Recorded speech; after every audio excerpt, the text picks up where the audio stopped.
नमस्कार दोस्तों, मैं हूं ममता तिवारी और आप सभी का स्वागत करती हूं मेरे चैनल ममताज वे में। कैसे हैं आप सब? तो ये बताने के लिए कमेंट बॉक्स में जय माता दी हमेशा की तरह जरूर लिखें। तो चलिए दोस्तों, आज इस वीडियो में बहुत ही महत्वपूर्ण बातें जानेंगे।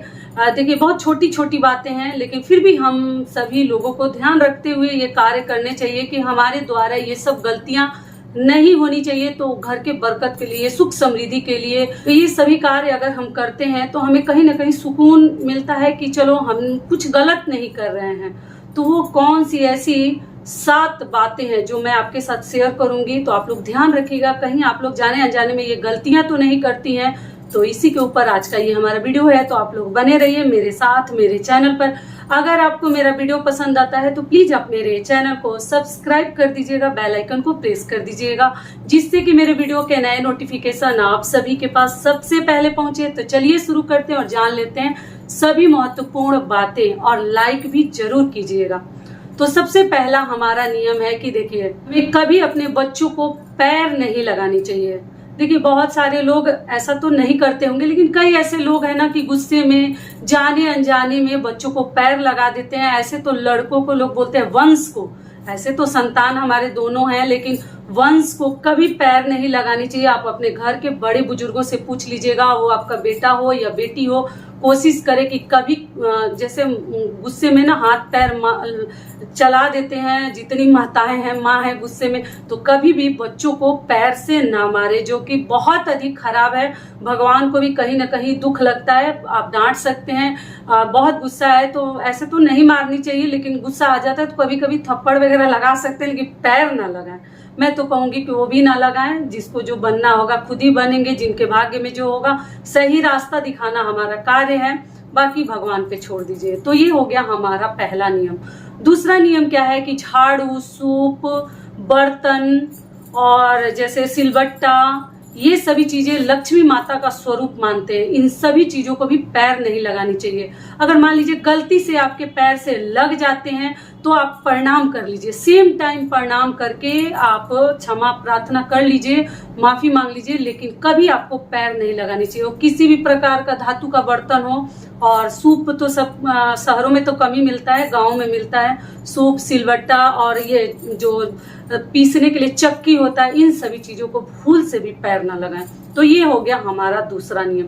तीसरा नियम क्या है कि अग्नि को, कभी भी अग्नि कहीं जल रहा है ना, तो हम क्या करते हैं, कभी कभार जैसे पेपर वगैरह या कुछ पकड़ लेता है कपड़ा, या तो हम हाथों से तो बुझाते ही हैं, कभी कभी पैर से भी बुझाने लगते हैं और याद नहीं रहता। लेकिन वैसे सिचुएशन में सच में किसी को याद नहीं रहता, लेकिन अगर याद आ जाए तो कोशिश करें कि अग्नि को कभी पैर हमें नहीं लगानी चाहिए, जो कि हमारे ऊपर बहुत अधिक दोष लगता है। प्रणाम कर ले गलती से, अगर आपका अग्नि कुंड, जो कुंड होता है हवन कुंड, उसमें अगर पैर वगैरह लग जाता है तो आप प्रणाम कर ले, माफी मांग ले, लेकिन कभी अग्नि में पैर, अग्नि को ना लगाए। तो ये हो गया हमारा तीसरा नियम। चौथा नियम क्या है कि कभी भी सुबह आप चाय पीते हैं, कई लोगों की आदत होती है, कोशिश करें कि बिना ब्रश किए चाय वगैरह ना पिए। या पानी भी लोग पीते हैं, तो पानी तो चलो चलता है, बिना ब्रश किए भी आप पी सकते हैं, लेकिन कुल्ला पक्का कर लीजिए। ऐसा ना कि बेड पे ही बेड टी जैसे लोग पीते हैं, वैसे आप भी बेड टी वगैरह ना पिए, कुल्ला करके ही चाय पानी पिए। बिना कुल्ला किए सही नहीं होता, मतलब शुभ नहीं होता। कभी भी मुख में पानी डाल के कुल्ला किए बिना आपको न पानी पीनी है न चाय पीनी है। इस बात का आप लोग ध्यान रखिएगा, ठीक है? समझ में आ गया?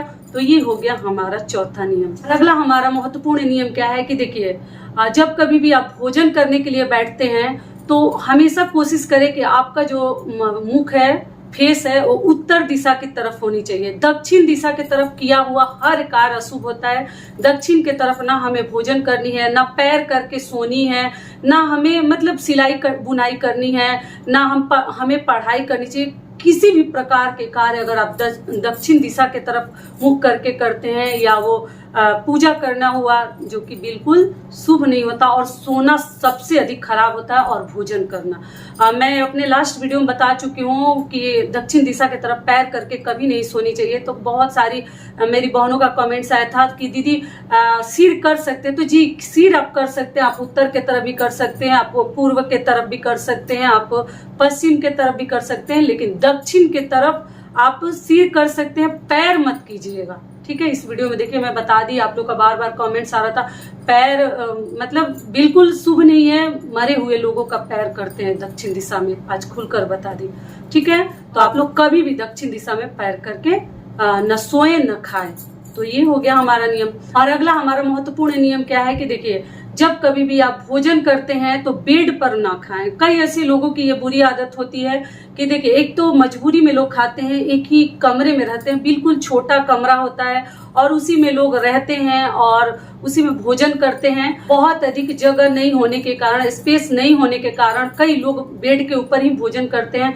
तो आप कोशिश करें कि बेड के ऊपर ना करें। देखिए, मजबूरी है तो चलो कभी कभार हो सकता है, लेकिन आप ऐसे कोशिश करें अपनी तरफ से कि आप कभी भी बेड के ऊपर बैठ कर ना खाएं, क्योंकि हमें एक तो शुभ भी नहीं है, बेड भी जूठा हो जाता है, हम व्रत त्योहार में उस पे बैठते हैं और फिर हमारा साड़ी कपड़ा भी जूठा हो जाता है, तो उसके ऊपर ना खाएं। और दूसरी चीज क्या है कि हमें बहुत बुरे बुरे सपने आते हैं रात में, तो इसलिए कभी भी बेड के ऊपर बैठकर न खाना खाएं, न थाली में आपको हाथ धोनी चाहिए। इस बात का आप लोग ध्यान रखिएगा।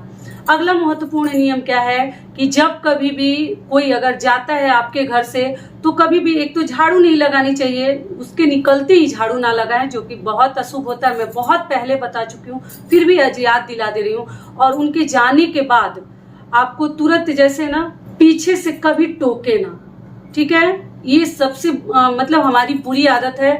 बच्चा हो, बड़ा हो, या बच्चों का चलो चलता है, लेकिन बड़े अगर किसी भी शुभ यात्रा करके कहीं जा रहे हैं अच्छे काम के लिए, तो कोशिश करें, कुछ भूल भी जाते हैं तो मैसेज कर दीजिए, लेकिन पीछे से आप लोग टोकिएगा मत। बहुत पहले मैं बता चुकी हूँ, फिर भी कई लोगों की ये आदत होती है ना, मैं कभी कभी याद दिलाती हूँ पीछे वाली भी बातें, कि अगर जो नए सब्सक्राइबर जुड़ते हैं उन्हें भी ये पता चले कि किसी के जाने के बाद तुरंत हमें एक तो झाड़ू नहीं लगानी चाहिए, स्नान नहीं करनी चाहिए, और आप कोशिश करें कि मतलब ऐसा कुछ ना करने लगे कि चलो वो आदमी चला गया तो हम जल्दी जल्दी से झाड़ू पोछा करने लगे। थोड़ी देर रुक जाइए, 10 मिनट 15 मिनट आइडिया लगा लीजिए को आदमी पहुंच गया होगा, उसके बाद ही आपको झाड़ू वगैरह लगानी चाहिए। झाड़ू को हाथ भी ना लगाएं।